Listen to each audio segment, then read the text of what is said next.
Season 4 Episode 3 of From is about to change everything we thought we understood about the town. Because what we just saw in the trailer isn't just another mystery, it's a warning. Jim might not be gone. The man in yellow is moving more openly than ever. And the town itself?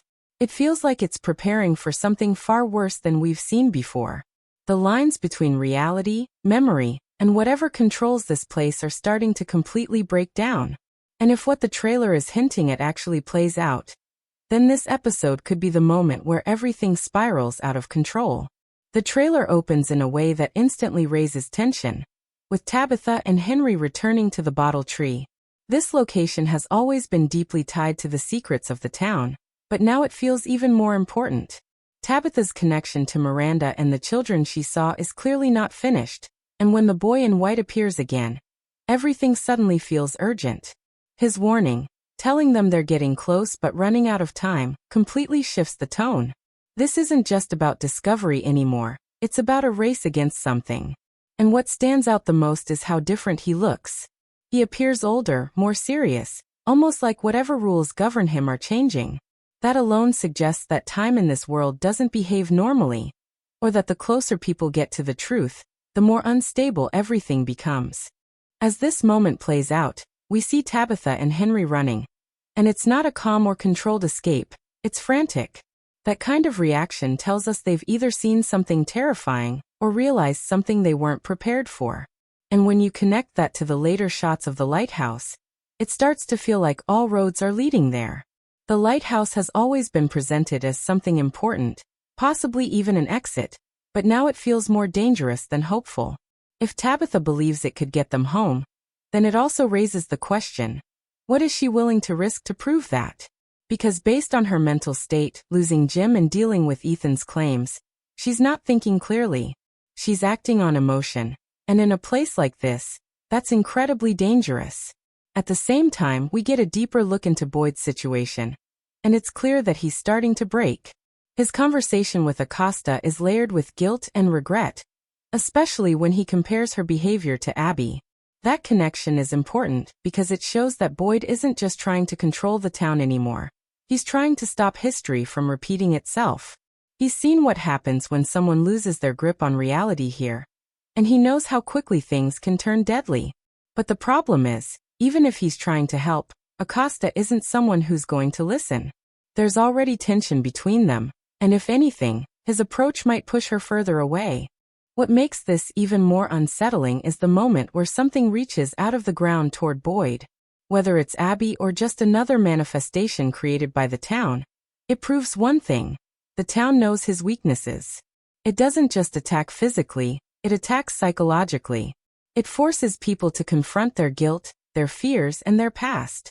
And for Boyd, Abby is the one thing he can never escape.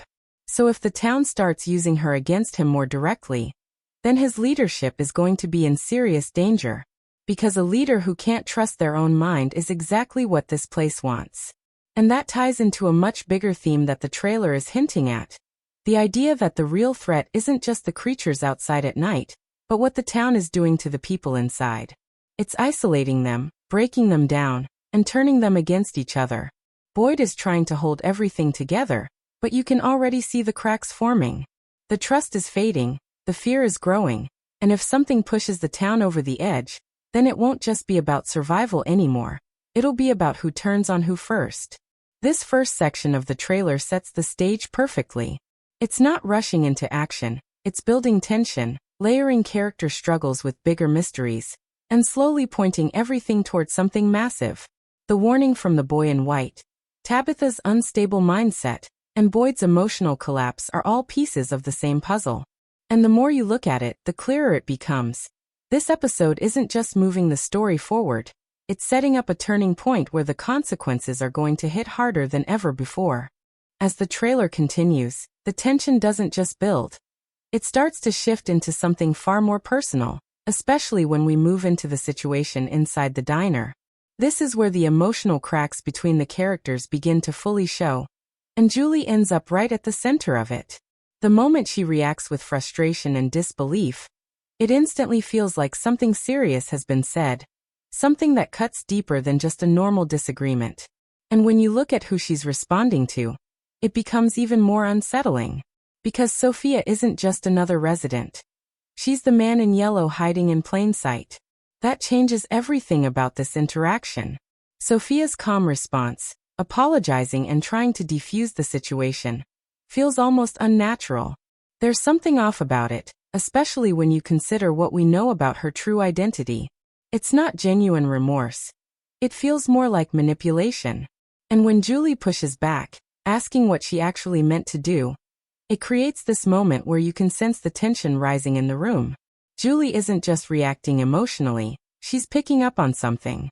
Maybe not consciously, but there's clearly a disconnect there that she can feel. And that's what makes this moment so important. Because if Julie starts to question Sophia more directly, it could bring the truth closer to the surface. Now when you connect this to Jim's death, the scene becomes even more intense. There's a strong possibility that whatever Sophia said had something to do with Jim. And if that's the case, then it explains Julie's reaction perfectly. She's still processing the loss, she hasn't fully come to terms with it, and hearing anything that even hints at it, especially from someone like Sophia, would push her over the edge. But what makes this even more disturbing is the idea that Sophia might actually be enjoying it. The man in yellow has already shown a pattern of psychological manipulation, and using grief as a weapon fits perfectly with that. At the same time, this moment could also tie directly into Ethan's claim that he saw Jim. That detail is too big to ignore, and it feels like it's going to play a major role in how events unfold. The problem is, whether people choose to believe him or not is a completely different story. Tabitha is in a fragile state, and while she should understand how strange this place is by now, there's still a chance she dismisses Ethan's words as a child trying to cope with loss. And if that happens, then they could end up missing something incredibly important. Because in this town, seeing something impossible doesn't mean it isn't real. It usually means the opposite. This is where the idea of the Lake of Tears starts to become more significant. Ethan mentioning it isn't random. It feels like a clue, something tied to the deeper mythology of the town. And when you bring Victor into that equation, it starts to make a lot more sense. Victor has always had knowledge that others don't. And if he knows where the Lake of Tears is, then that immediately makes him essential to what comes next. This could finally be the moment where his role expands beyond just being a quiet observer of the past. It feels like his connection to Ethan is growing stronger, almost like Ethan is beginning to follow the same path Victor once did. There's also something symbolic about that connection. Victor represents someone who survived the horrors of the town as a child, someone who carries its history. Ethan, on the other hand, is still at the beginning of that journey. If their paths start to align, then it could mean that Ethan is being drawn deeper into the town's influence. And that's not a good sign. Because the more someone understands this place, the more it seems to take from them. Knowledge here isn't power, it's a burden. The trailer then shifts focus back to Tabitha and Henry, and this is where things start to feel even more unstable. The conversation around the lighthouse is filled with uncertainty. Tabitha seems desperate, almost fixated on the idea that it could be the way out. But Henry's response grounds the situation, reminding her of the very real danger involved. When he says that it won't matter if she's dead, it highlights just how risky her thinking has become. She's not approaching this logically anymore, she's acting out of desperation. And that desperation is completely understandable. She's just lost Jim, her family is falling apart, and now she's being pulled in multiple directions by everything happening around her. But in a place like this, desperation leads to mistakes. And mistakes here don't just have consequences, they have permanent consequences. The fact that she's even considering repeating what happened before, possibly jumping from the lighthouse again, shows how far she's willing to go. But it also raises a much darker question. What if the lighthouse isn't a way out at all? What if it's just another part of the trap? As this section of the trailer comes to an end, there's a strong sense that the characters are starting to lose control, not just of their situation, but of themselves. Emotions are taking over, trust is weakening, and the truth is becoming harder to separate from illusion. Julie is questioning things, Ethan is seeing things, Tabitha is risking everything, and Victor is slowly being pulled back into the center of it all. Every piece is moving, but not in a way that feels safe or controlled. It feels chaotic. And that's what makes this part of the trailer so effective. It's not about big reveals or shocking moments. It's about the quiet escalation of tension. It shows how fragile everything has become, and how close the town is to reaching a breaking point. Because once people stop trusting each other, once fear takes over completely, that's when things really start to fall apart. And based on what we're seeing here, that moment might not be far away at all. As we move further into the trailer, the tone begins to shift from emotional tension to something far more sinister. And this is where the danger starts to feel unavoidable. The second teaser adds a completely different layer to everything we've already seen, and it opens with Sophia saying, "It's time to play." Now that line on its own might not seem like much, but when you remember who she really is, it instantly becomes one of the most chilling moments in the entire preview. This isn't just someone speaking. It's the man in yellow making it clear that whatever is about to happen has already been set in motion. And right after that, we see Smiley again, moving through the bus during the dead of night. That alone is enough to raise alarms, because his presence has always been tied to some of the most brutal moments in the series. But what makes this different is the way it's presented. It doesn't feel random. It feels targeted. Like he's not just wandering, he's searching. The fact that he's back in motion suggests that the creatures might be entering a more active phase again. And if that's the case, then the safety that some of the residents might have started to feel is about to completely disappear. What's even more interesting is how this connects to the earlier focus on the number of people in the town. That detail didn't feel accidental. And now it starts to make a lot more sense. If the man in yellow is orchestrating something, then keeping track of the residents could be part of a larger plan. It raises a very disturbing possibility that people are going to start disappearing one by one. Not randomly, but intentionally. Almost like a game, where each move is calculated, and each loss is part of something bigger. And that brings us to Kenny. We see him outside at night, and immediately, it feels wrong. By now, everyone knows the rules.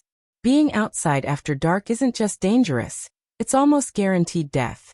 So the fact that he's out there suggests that something, or someone, has influenced him.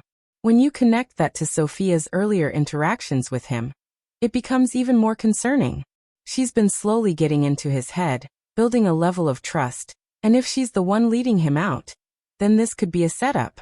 Kenny isn't just in danger. He might already be caught in something he doesn't fully understand. At the same time, we see Julie returning to the ruins. And this is where things start to tie back into the idea of story walking. Her ability is still new, still unstable, and she hasn't fully figured out how to control it. The last time she tried, she couldn't reach the moment she was aiming for. But now, it feels like she's going back with more determination, almost like she's willing to push herself further, no matter the cost. And that's where things get risky. Because if there's one thing this show has made clear, it's that abilities like this don't come without consequences. When we see her near the place where Jim died, it creates this heavy sense of inevitability. It feels like she's trying to reach that exact moment, to witness it, maybe even to change it. But the way it's presented suggests that she won't be able to. Instead, she might be forced to relive it over and over again, stuck watching something she can't stop. And if that happens, then it's not just about her power anymore. It's about what that experience will do to her mentally. Watching something like that repeatedly would break anyone. And for Julie, who hasn't even fully processed her grief yet, it could completely change who she is. There's also a very subtle but powerful shift in one of the shots, where instead of Jim being in danger, it's Tabitha. That single change opens up a completely different possibility. What if Julie's actions don't save anything, but instead alter events in a worse way? The idea that trying to fix the past could end up creating a new tragedy fits perfectly with the theme that knowledge comes at a cost. If Julie pushes too far, she might not just fail, she might make things worse. And then we get the moment with Father Catry appearing again and telling Boyd that this is where he takes his stand. That line carries a lot of weight, especially considering Boyd's current state. He's already struggling, already questioning himself. And now it feels like he's being pushed toward a breaking point. This isn't just about leadership anymore. It's about survival, both physically and mentally. If the town turns against him, which is starting to feel more likely, then whatever decision he makes next is going to define everything.